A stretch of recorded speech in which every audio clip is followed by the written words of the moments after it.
Hey there, and welcome back to Cheating Tales Lab. We're so glad to have you here today. We hope you enjoy this story we've prepared for you. So sit back, relax, and let's get into it. Marcus Steele's knuckles whitened on the steering wheel as he navigated through the rush hour traffic. The past week had been a grueling marathon of stress tests, computer simulations, and endless revisions. But it was worth it. His revolutionary earthquake-resistant building design was going to change the face of structural engineering. As he turned onto his street, a smirk played at the corner of his mouth. He was home early, ready to surprise Veronica. Maybe she'd actually be impressed this time. Instead of making some snide comment about how he was married to his work, the house loomed before him, silent and still. No lights on. Strange. Veronica's yoga class should have ended an hour ago. Marcus entered, the silence hitting him like a physical force. "Veronica," he called out. No answer. He moved through the house, noticing little details that set his teeth on edge. 2 wine glasses on the coffee table. A hastily abandoned meal on the dining room table. The air thick with the scent of Veronica's favorite perfume, and something else. Something masculine. In the kitchen, Veronica's laptop sat open on the counter. Marcus paused, his hand hovering over the keyboard. He'd never invaded her privacy before. He'd been a Boy Scout, after all. Trustworthy, loyal, all that bullshit. But something wasn't right. The hairs on the back of his neck stood up, just like they did when a client was lying through their teeth. He tapped the spacebar, waking the screen. His eyes narrowed as he noticed a hidden folder on the desktop. It was labeled innocuously, "Fitness Progress." Marcus clicked it open, his stomach turning to lead as the contents loaded. Photos. Dozens of them. Intimate photos of their neighbor, Chad Blackwell. That smug bastard with his perfect abs and vapid smile. "What the hell?" Marcus muttered, scrolling through the damning evidence. Then he saw it. A document buried among the photos. Its innocuous title belied its chilling contents, MS Accident Plan. He opened it, his hands shaking with rage as he read. It wasn't just an affair. It was a goddamn conspiracy. His wife and that meathead were planning his accidental death. The document detailed various scenarios. A car accident on the winding road near their home, a tragic fall during a hike, even a potential poisoning disguised as food poisoning. The level of detail was sickening. They'd even researched life insurance policies and ways to make the deaths look accidental to maximize the payout. Marcus leaned back, his mind racing. He'd dedicated 5 years of his life to this marriage.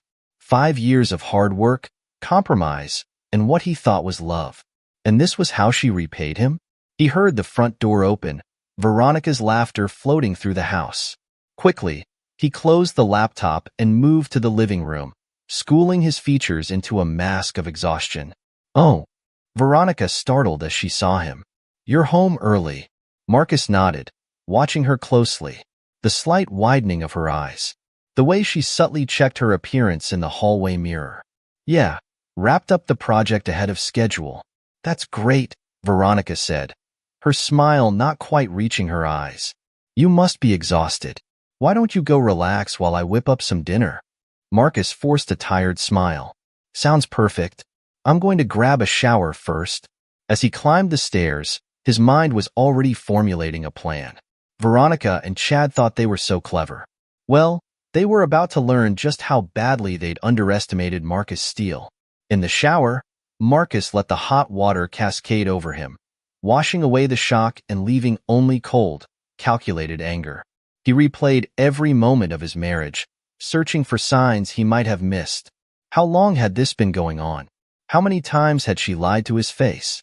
When he came back downstairs, Veronica was in the kitchen, chopping vegetables with practiced ease. She looked up as he entered, her smile a perfect mask of affection. "Feeling better, honey?" she asked, her voice syrupy sweet. Marcus nodded, settling into a chair at the kitchen island. "Much. The hot water did wonders for my neck. You know how I get when I'm hunched over blueprints all day." Veronica sked sympathetically. "Poor baby. Maybe you should book a massage. I could recommend someone." "Let me guess," Marcus interrupted, his tone carefully neutral. "Chad knows a guy." Veronica's knife paused mid-chop. "Well, yes, actually. How did you know? Marcus shrugged, watching her face carefully. Just a guess.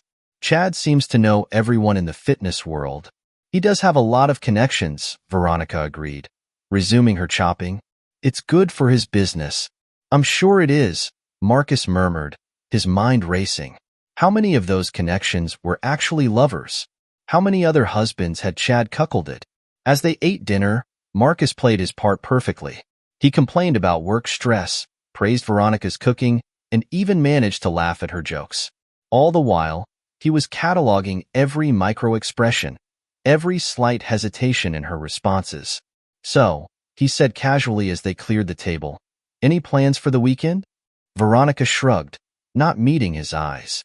"Oh, you know, the usual. Yoga, maybe some shopping. Nothing exciting." Marcus nodded, filing away the lie. "Sounds nice. I might have to go into the office for a bit. This new project is really demanding." "Of course it is," Veronica muttered, a hint of bitterness in her tone. Marcus pretended not to hear, but inwardly his anger flared. How dare she act put upon when she was the one betraying their vows?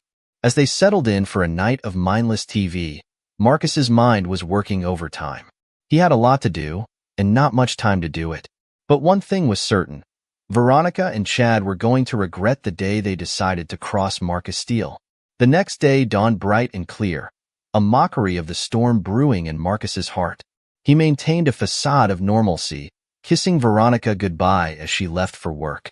Then he settled in to observe Chad, the 40-year-old personal trainer who lived next door.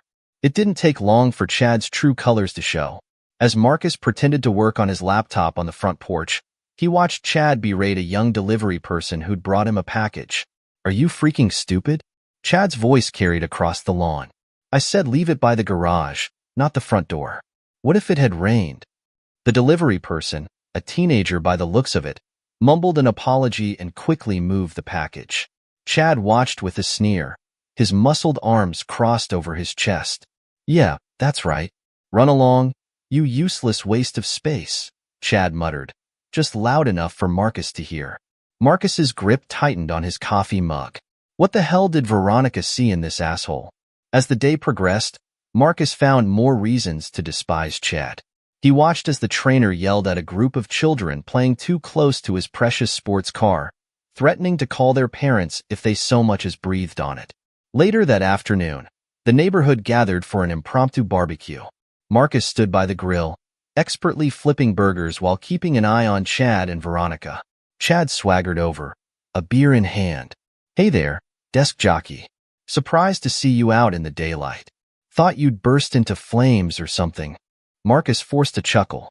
"Just because I don't spend all day flexing in a mirror doesn't mean I'm a vampire, Chad." Chad's eyes narrowed slightly. "Right. Well, better be careful with all those burgers. Don't want to ruin that dad bod you've been working on." Before Marcus could retort, Veronica appeared at Chad's side. Now, boys. Play nice." She laughed, the sound grating on Marcus's nerves. "Just some friendly neighborhood ribbing," Chad said, his arms snaking around Veronica's waist. Marcus watched as his wife leaned into the touch, her eyes sparkling with admiration. As the evening wore on, Marcus found himself eavesdropping on Chad's conversations. The man was insufferable, boasting about how he manipulated clients into buying expensive supplements and booking extra sessions. "It's all about making them feel insecure," Chad was saying to another neighbor. "Once they think they're not good enough, they'll do anything to improve. That's where I come in." "Isn't that a bit unethical?" the neighbor asked hesitantly. Chad laughed, a harsh, grating sound. "Ethics don't pay the bills, my friend. Besides, I'm doing them a favor. They want to look good. I help them look good. Everyone wins." Marcus watched as Veronica laughed too loudly at Chad's crude jokes, her hand resting on his arm far longer than necessary. It made him sick. "Hey, Marcus," Chad called out. "Why don't you tell everyone about that fancy building you're working on? I'm sure we'd all love to hear about. What was it again? Earthquake-proof houses?" Marcus gritted his teeth. "It's a revolutionary earthquake-resistant design for high-rise buildings. Actually, it could save thousands of lives in seismically active areas." Chad yawned theatrically. Sounds thrilling. Almost as exciting as watching paint dry. The group laughed, and Marcus saw Veronica roll her eyes. "Oh, Chad," she giggled, playfully swatting his arm. "Don't be mean. Marcus works very hard." "I'm sure he does," Chad smirked, his eyes roving over Veronica's figure. "But all work and no play makes Marcus a dull boy, doesn't it?" As the party wound down, Marcus noticed something that made his blood boil. Chad and Veronica, thinking no one was watching, exchanged a secret hand signal. A small gesture, easily missed if you weren't looking for it. But Marcus was looking, and he saw everything. He watched as Chad's fingers brushed against Veronica's wrist, tapping out a pattern. Veronica responded with a subtle nod, her eyes darting quickly to Marcus before returning to Chad. In that moment, Marcus knew. This wasn't just a fling. This was a full-blown conspiracy, right under his nose. And he'd been too blind, too trusting to see it. That night, as Veronica slept soundly beside him, Marcus sat in his home office, the soft glow of his computer screen illuminating his determined face. His fingers flew over the keyboard as he created a secure, encrypted document detailing his discoveries and plans. He paused, rubbing his eyes. The betrayal still stung, but he pushed the pain aside. There would be time for that later. Right now, he needed to focus. Marcus pulled up a search engine, looking for private investigators in the area. He needed someone discreet, someone with a stellar reputation. After an hour of research, he found his guy.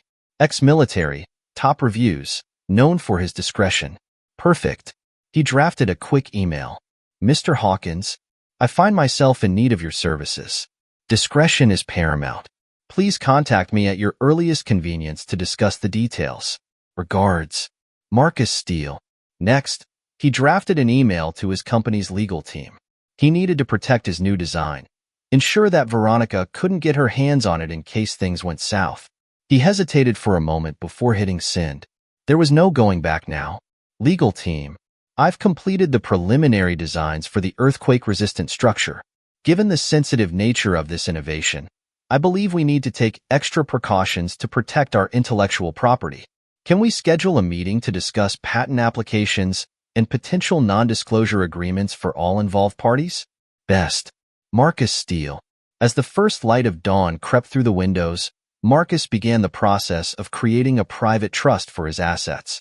He'd be damned if Veronica and Chad got their hands on a single penny of what he'd worked so hard for.